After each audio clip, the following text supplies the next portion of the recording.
আসসালামু আলাইকুম। Basic to advance web hacking and bug bounty hunting কোর্সে আপনাদের সকলকে স্বাগতম জানাচ্ছি। আমি রাহাত। এই পর্বে আমি দেখাবো কিভাবে একটি সাইটের মধ্যে SQL injection vulnerability find out করে সেখানে শেল আপলোড করতে হয়, অথবা এসকিউএল ইনজেকশনের মাধ্যমে অ্যাডমিন প্যানেলকে বাইপাস করে কিভাবে শেল আপলোড করতে হয় সেই বিষয়টি। আমাদের টার্গেট সাইট হচ্ছে এটি, ইন্ডিয়ান একটি সাইট। এটি ইউজ করে কিভাবে অ্যাডমিন প্যানেলকে বাইপাস করতে হয় সেটি আজকে দেখব। আর এটা হচ্ছে শেল ডাউনলোড করার ওয়েবসাইট। আমরা যদি আমাদের টার্গেট ওয়েবসাইটটিকে একটু ভিজিট করি, কপি করলাম, দেন চলে যাই হ্যাকবারে অর্থাৎ সাইবার ফক্সে, দেন এটাকে ভিজিট করি, এক্সিকিউটে ক্লিক করি। দেখেন এরকম কিছু ইন্টারফেস দেখা যাচ্ছে। এবার আমাদের প্রথম কাজ হচ্ছে এখানের মধ্যে এসকিউএল ভালনারেবল যে প্যারামিটারগুলো আছে সেগুলো ফাইন্ড আউট করা। আমি আমার ভার্চুয়াল প্রাইভেট সার্ভারটি ওপেন করে নিচ্ছি। এবার আমাদের এই শেলের মধ্যে আপনারা আপনাদের প্যারোট অপারেটিং সিস্টেম অথবা কালি লিনাক্স ইউজ করবেন। আমি এই শেল ব্যবহার করে আমাদের এই সাইটের ইউআরএলগুলোকে এক্সট্রাক্ট করব। তো তার জন্য কি লিখব, ইকো লিখে সাইটটির নাম বা ডোমেইন HTTPS-টি গেটে দেব, দেন আরেকটি ডাবল কোটেশন দিয়ে পাইপলাইন দিব, এরপর দেব ওয়েব্যাক ইউআরএলস। এন্টার প্রেস করব। কিছুক্ষণের মধ্যেই সকল ইউআরএলগুলো এক্সট্রাক্ট করে দিবে। এবার আমরা এই ইউআরএলগুলো থেকে আমাদের প্রয়োজনীয় ইউআরএলগুলোকে ক্যাপচার করে এক সাইডে রেখে দেব। প্রথম থেকে যদি একটু দেখি, এখানের মধ্যে অ্যাডমিন লগইনের যেই ইউআরএলটা আছে সেটিকে আগে ক্যাপচার করে রেখে দিব। কপি করলাম, একটি ডকুমেন্টে গিয়ে এটাকে পেস্ট করে দিলাম। দেন আরেকটু নিচে আসে একটি ভালনারেবল প্যারামিটার আমরা খুঁজি যেখানে এসকিউএল ইনজেকশন করতে পারবো। আমি এই প্যারামিটারটি নিলাম, দেন এটিকেও পেস্ট করে রাখি। ওকে, এবার আমরা হ্যাকবারের মধ্যে সেই ভালনারেবল প্যারামিটারওয়ালা সাইটটি ইউআরএলটি এক্সিকিউট করব। এখানে দেখতে পাচ্ছেন অনেকগুলো কলাম শো করছে আর অনেক কিছু ইনফরমেশন শো করছে। আমরা এখান থেকে এরর বেসড এসকিউএল ইনজেকশনের কোয়েরিটি ইনজেক্ট করব এই প্যারামিটারের মধ্যে। একটু জুম ইন করে নিই আপনাদের দেখার সুবিধার্থে। দেখুন এখানে একটি কলাম ছিল, সেটি গায়েব হয়ে গিয়েছে, অর্থাৎ এটি এসকিউএল ভালনারেবল। আমরা এটিকে ব্যালেন্স করার চেষ্টা করি। এবার এক্সিকিউটে ক্লিক করি, আবার ব্যাক এসেছে। এবার এখানের মধ্যে আমরা অর্ডার বাই ইনজেক্ট করব, 1 দিলাম, দেখি কি হয়। অর্ডার বাই 1 কাজ করছে। তাহলে অর্ডার বাই 8 দিয়ে দেখি কি হয়। কাজ করছে। আমরা যদি অর্ডার বাই 100 দিই, এখানে এই কলামটা আবার চলে গিয়েছে। আমরা যদি 10 পর্যন্ত দিই,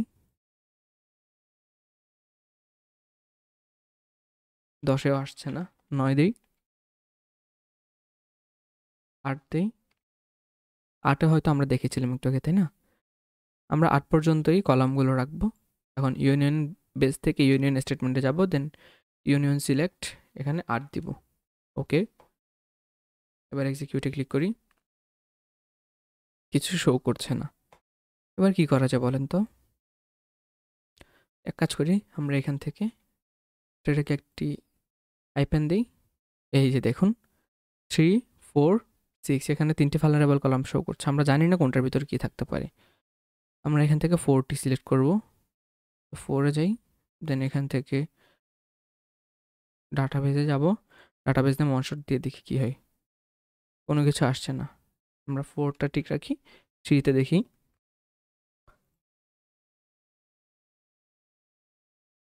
এভাবে আপনারা আপনাদের সাইটের অ্যাডমিনের যে ইনফরমেশনগুলো আছে, লগ ইন ক্রেডেনশিয়ালস, সেগুলোকে ক্যাপচার করে নেবেন। দেন চলে যাবেন অ্যাডমিন প্যানেলে। আমিও চলে যাচ্ছি, আপাতত এটি করে দেখাচ্ছি না। পেস্ট করলাম। এটা হচ্ছে অ্যাডমিন প্যানেলের লগ ইন প্যানেলটা। এখন এখানের মধ্যে আমরা আমাদের ক্রেডেনশিয়ালসগুলো দিয়ে লগ ইন করার চেষ্টা করব, যেগুলো এসকিউএল ইনজেকশনের মাধ্যমে বের করেছি। কিন্তু দেখা গেল কি, এই অ্যাডমিনের ইউজারটা ঠিক আছে, কিন্তু পাসওয়ার্ডটা এনক্রিপ্টেড করা। তখন আমরা কি করব? তখন এক কাজ করব, সেটা হচ্ছে এখানে অ্যাডমিন লিখব, তো তারপর পাসওয়ার্ডের জায়গায় আমরা এখানে একবারের মধ্যে দেখতে পাচ্ছেন টুলস নামের একটা অপশন, সেখান থেকে অ্যাডমিন বাইপাস কোয়েরিজ, দেন কোয়েরি ট্যাব 1-এ যাব। দেন এখান থেকে যে কোনো একটি কোয়েরি সিলেক্ট করব। আমি এই কোয়েরিটি সিলেক্ট করলাম। দেন পাসওয়ার্ডের জায়গায় জাস্ট এই কোয়েরিটা বসাই দেব, দেন সাইন ইনে ক্লিক করব। দেখতে পাচ্ছেন আমাদের পাসওয়ার্ড কিন্তু জানা ছিল না। আমরা জাস্ট অ্যাডমিনের ইউজার নেমটা জানতাম যে অ্যাডমিন হতে পারে, ইউজার নেমটা দিলাম এবং পাসওয়ার্ডের জায়গায় ওখান থেকে একটি কোয়েরি ইনজেক্ট করে দিলাম। আমাদের লগ ইন হয়ে গেল। এবার এখান থেকে আমরা প্রোগ্রামসে যাব। বিভিন্ন অপশন দেখতে পাচ্ছি, এখান থেকে গ্যালারিতে গিয়ে দেখি কী আছে। এখানে দেখুন ইমেজ আপলোডের অপশন আছে। আপনারা যদি কোনো একটি সাইটের মধ্যে শেল অথবা ডিভাইস আপলোড করতে চান, তবে অবশ্যই সেই ওয়েবসাইটের মধ্যে একটা আপলোড অপশন খুঁজে বের করতে হবে। দেন সেই আপলোডের মধ্যে আপনাদের শেলটি আপলোড করে দেন সেটির ডিরেক্টরিতে যেতে হবে।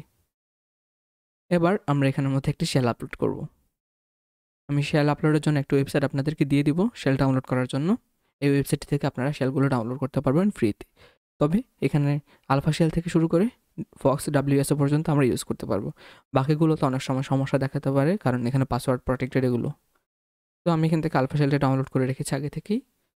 দেন ইমেজে যাব, আমরা আলফা শেলটি সিলেক্ট করে alpha.php যেটা আছে সেটি সিলেক্ট করে সেভে ক্লিক করব।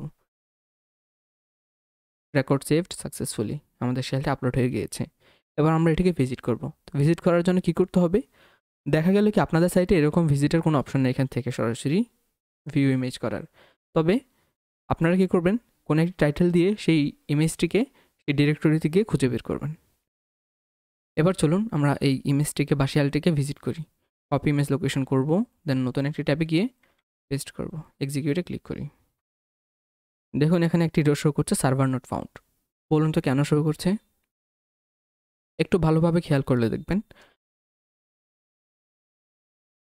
আমরা যে সাইটের মধ্যে শেলটা আপলোড করেছি সেই সাইটের ডোমেন হচ্ছে এটি, সাভিশাল বা সাভাশাল, আমি সেটা উচ্চারণ করতে পারছি না এটি, কিন্তু আমাদেরকে যে সাইটে রিডাইরেক্ট করেছে বা যে সাইটের ডোমেন দিয়েছে সেটি হচ্ছে এটি। কত পার্থক্য!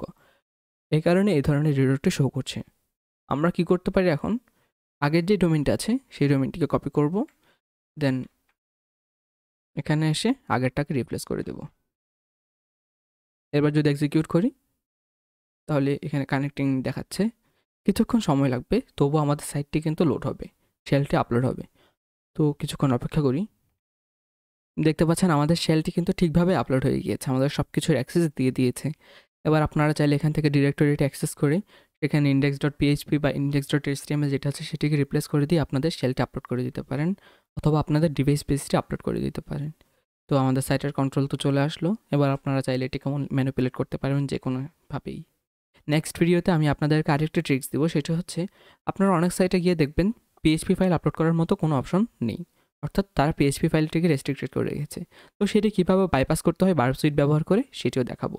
তবে তার আগে আমাদেরকে বার্ব সুইটের বিভিন্ন কাজ শিখতে হবে। তো আজকের ভিডিওটি এ পর্যন্তই রাখলাম। ভালো থাকবেন, সুস্থ থাকবেন। নতুন কোনো একটি ভিডিওতে দেখা হবে ইনশাআল্লাহ। আসসালামু আলাইকুম।